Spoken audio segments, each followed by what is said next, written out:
الحمد للہ رب العالمین والعاقبۃ للمتقین الصلاة والسلام علی سید الانبیاء والمرسلین اما بعد فاعوذ باللہ من الشیطان الرجیم بسم اللہ الرحمن الرحیم۔ میرے معزز سامعین و ناظرین، السلام علیکم ورحمۃ اللہ وبرکاتہ۔ مسلسل درس قرآن آپ سماعت فرما رہے ہیں۔ گزشتہ آیت میں جیسا کہ سنا کہ ایمان والوں کو اللہ تعالیٰ نے ایک دعا سکھائی تھی کہ اللہ تعالیٰ مالک الملک ہے اور وہ جسے چاہتا ہے ملک عطا فرماتا ہے۔ عزت بھی اس کے ہاتھ میں ہے، ذلت بھی اس کے ہاتھ میں ہے، اور ساری خیر رب تعالیٰ کے ہاتھ میں ہے۔ جب رب تعالیٰ سے تم یہ دعا مانگتے ہو، اب اس دعا کا تمہیں عملی ثبوت بھی دینا ہوگا۔ چنانچہ آج جو آیہ مبارکہ ہے اس میں اللہ تعالیٰ نے کفار سے دوستی رکھنا، یہود و نصارہ سے، مشرکین سے، کفار سے دلی ملان رکھنا، دلی محبت رکھنا، اس سے رب تعالیٰ نے منع فرمایا ہے۔ چنانچہ اللہ تعالیٰ قرآن پاک میں ارشاد فرماتا ہے، لا يتخذ المؤمنون الکافرین اولیاء من دون المؤمنین، اور نہ بنائیں ایمان والے کفر کرنے والوں کو اپنا دوست، من دون المؤمنین، ایمان والوں کے سوا۔ ایمان والے اگر دوستی رکھنی ہے تو ایمان والوں سے رکھنی ہے، کفار مشرکین سے دوستی نہیں رکھنی، دل سے ان سے محبت نہیں رکھنی۔ چنانچہ اللہ تعالیٰ ارشاد فرماتا ہے، وَمَن يَفْعَلْ ذَلِكَ فَلَيْسَ مِنَ اللَّهِ فِي شَيْءٍ، تو جو ایسا کرے، اللہ کے دشمنوں سے دوستی رکھے، دلی محبت رکھے، فَلَيْسَ مِنَ اللَّهِ فِي شَيْءٍ، اللہ سے اس کا کچھ بھی تعلق نہیں رہا۔ اللہ کے دشمن سے دوستی لگانا اللہ تعالیٰ سے دشمنی لینا ہے، اللہ تعالیٰ کے غضب کو دعوت دینا ہے۔ اللہ کے دشمن سے دلی محبت کی تو اللہ سے تمہارا کوئی بھی تعلق نہیں ہے، اللہ سے کٹ جاؤ گے۔ چنانچہ تمہیں ایک گنجائش دی جا رہی ہے، إِلَّا أَن تَتَّقُوا مِنْهُمْ تُقَاةً، مگر یہ کہ تمہیں ڈر ہو اور تم کچھ ڈرتے ہو ان سے۔ اگر تمہیں کفار سے ڈر ہو اپنی جان کا، اپنی مال کا، تو وقتی طور پر تم زبان سے نرمی برت سکتے ہو، ان سے تعلق لین دین کفار سے کر سکتے ہو۔ اللہ تعالیٰ نے جو یہاں منع فرمایا ہے وہ ان سے دلی محبت سے منع فرمایا ہے، ورنہ کفار سے تجارت بھی ہو سکتی ہے۔ تم آفس میں کام کرتے ہو، تمہارا باس جو ہے وہ کافر ہے، کچھ بھی ہے، لیکن دنیا کے اعتبار سے تم اس سے بات چیت کر سکتے ہو، سب کام کر سکتے ہو، لیکن دل نہیں لگانا اس سے۔ اگر دل لگا لیا تو پھر اللہ سے کوئی تعلق نہیں رہا۔ جو دنیاوی رسم و رواج ہے وہ ان سے رکھنا ہے۔ اللہ تعالیٰ نے یہاں پر کچھ اجازت بھی دی ہے۔ وہ اجازت کیا ہے؟ تمہیں اگر جان کا خطرہ ہے اور مال کا خطرہ ہے۔ چنانچہ اس واقعے سے آپ کو سمجھ آ جائے گا۔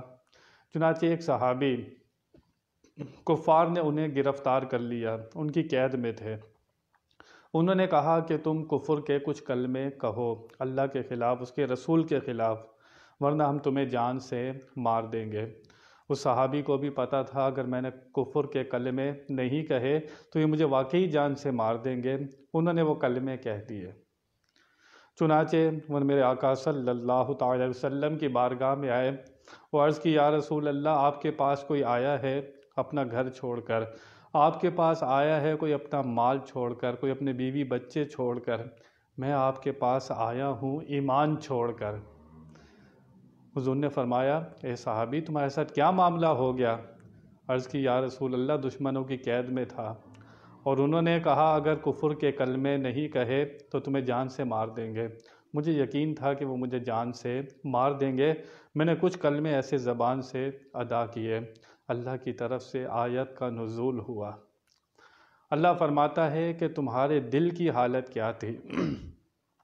اگر دل اللہ رسول سے محبت کرتا تھا اور دل ایمان پر قائم تھا، زبان سے تم نے کلمے کہہ دیے، تمہارے ایمان میں کوئی فرق نہیں پڑتا، لیکن اگر جو کلمے تمہارے زبان پر تھے کفر کے، اگر وہی تمہارے دل میں بھی ہو تو پھر اللہ سے کوئی تمہارا تعلق نہیں ہے۔ بات ہو رہی ہے دل کی۔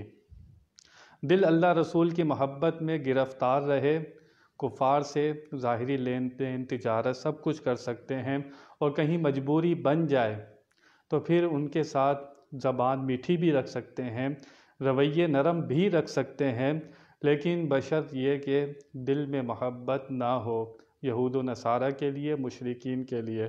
اگر ان کے کفر سے راضی ہو اور یہ کہتے ہو نہیں کفار مسلمان سے اچھے ہیں، یہ جملہ تمہیں دائرہ اسلام سے نکال دے گا، کیونکہ ایمان تم نے اپنے ایمان سے اچھا کفر کو جان لیا، تم نے کہا ایمان والوں سے اچھے کافر ہوتے ہیں، تو پھر تم نے انہی سے محبت رکھی، انہی کا دین تمہیں اچھا لگتا ہے، انہی کا کفر تمہیں اچھا لگتا ہے، تو پھر تمہارا اللہ سے کوئی تعلق نہیں ہے۔ یہاں پر اجازت دی گئی ہے خوف کی حالت میں، اس کو تقیہ کرنا بھی کہتے ہیں۔ کچھ لوگ ہر وقت تقیہ کرتے رہتے ہیں، وہ لوگ بھی آپ کے سامنے ہیں، اور وہ یہاں تک کہتے ہیں کہ حضرت علی کرم اللہ وجہہ الکریم نے 3 صحابہ کرام کی بیعت کی، حضرت صدیق اکبر کی، عمر فاروق کی، عثمان غنی کی، اپنی بیٹی ام کلثوم کا نکاح حضرت عمر فاروق سے کروایا، یہ سب کچھ تقیہ تھا، یعنی کہ وہ دل میں معاذ اللہ ان تینوں سے دشمنی رکھتے تھے، بغض رکھتے تھے، لیکن زبان سے ان کی تعریف کرتے تھے۔ یہ ان پر بہت بڑا بہتان لگایا جاتا ہے۔ شیر خدا ہو کر آپ کا لقب ہے شیر خدا، اور یہاں پر اللہ نے اجازت دی ہے کہ تمہیں کچھ خوف ہو۔ حضرت علی کیا ان 3 صحابہ سے معاذ اللہ کیا ڈرتے تھے؟ انہیں کیا خوف تھا جو ان کی تعریفیں کرتے یا تقیہ کرتے؟ انہوں نے تقیہ کا معنی بھی نہیں سمجھا، حالانکہ اگر یہ بہتان حضرت علی کی ذات پر جاتا ہے کہ انہوں نے 3 صحابہ سے تقیہ کیا اور ان کی خلافت کو قبول کیا۔ امام حسین شیر خدا کے بیٹے ہو کر وہ چاہتے تو یزید سے وقتی طور پر زبان سے کہہ سکتے تھے، اسلام نے اجازت دی ہے رخصت کی، وہ دشمنوں کے نرغے میں بھی تھے، اگر وہ چاہتے تو صلح کر سکتے تھے، دل میں ان کے لیے عداوت رکھتے ظاہری صلح کر سکتے تھے۔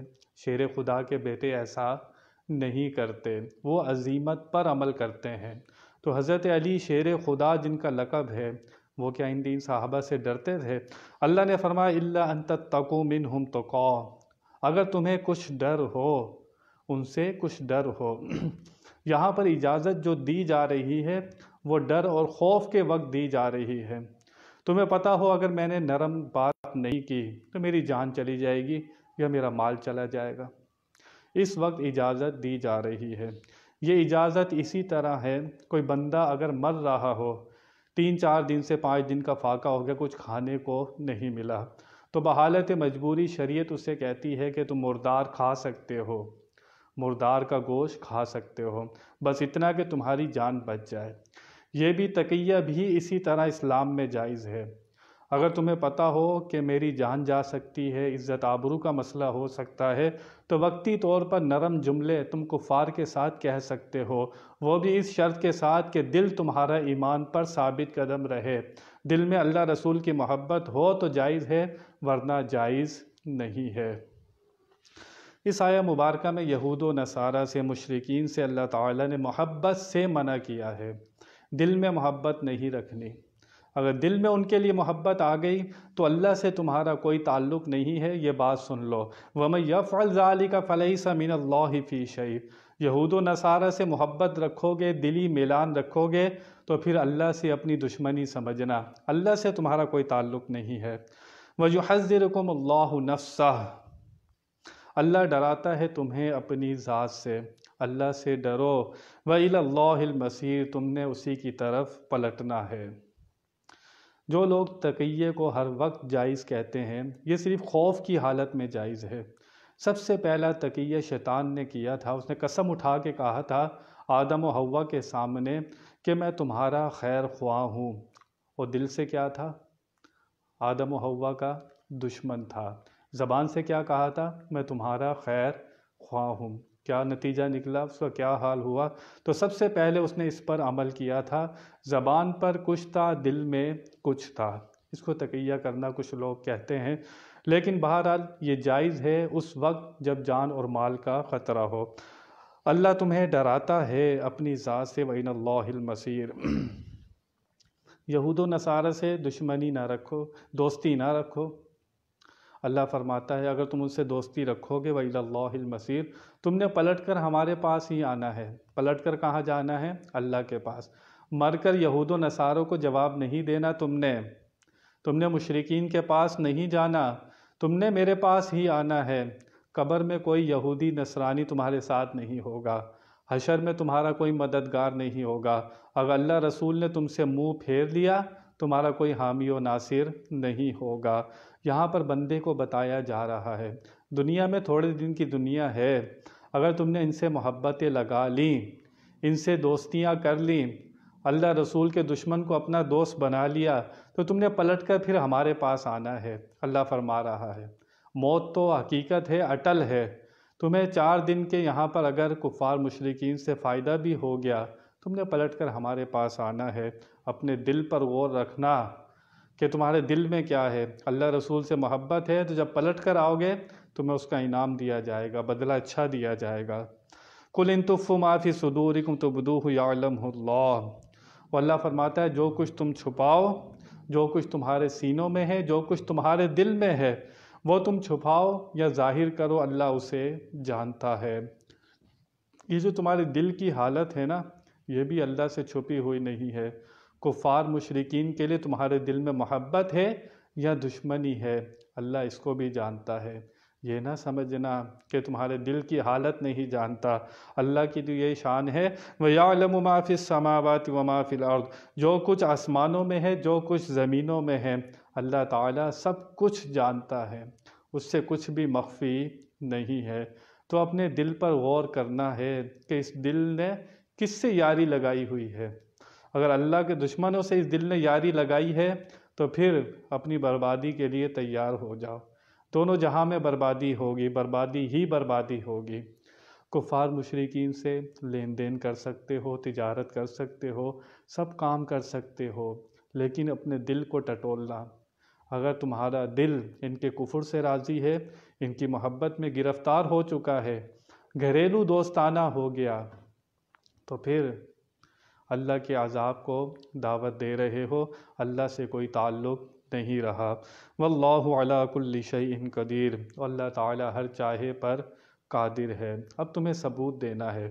جب تم نے کہا تھا، ہم سے دعا مانگی تھی، اللہ فرما رہا ہے کہ ہر خیر تیرے دستے قدرت میں ہے، تو پھر تم نے اس کا عملی ثبوت بھی دینا ہے کہ محبت کس سے لگائی ہوئی ہے۔ تم نے ایمان والوں کے سوا اللہ رسول اور ایمان والے یہ تمہارے دوست ہیں، کفار مشرکین یہود و نصارہ یہ تمہارے کبھی دوست نہیں ہو سکتے۔ اللہ نے فرما دیا قرآن میں واضح، جب تک تم ان کا دین اختیار نہ کر لو یہ تم سے کبھی راضی ہونے والے نہیں ہیں۔ اگر ہم ان کو راضی کرنے میں لگے رہیں گے، اللہ نے واضح فرما دیا وہ تم سے راضی نہیں ہوں گے۔ تو اللہ رسول کو جو راضی کرتا ہے، پھر 313 بدر میں تعداد ہو 1000 کفار پر بھاری ہوتی ہے۔ تو ایسا ایمان اور ایسا یقین ہمیں اپنے اندر پیدا کرنا ہے۔ اللہ تعالیٰ سے دعا ہے کہ وہ ہمیں اپنی محبت پر ثابت قدمی عطا فرمائے، اور بیان میں کوئی غلطی ہوئی ہو اللہ کی بارگاہ میں توبہ کرتا ہوں۔ آخر دعوانا ان الحمد للہ رب العالمین۔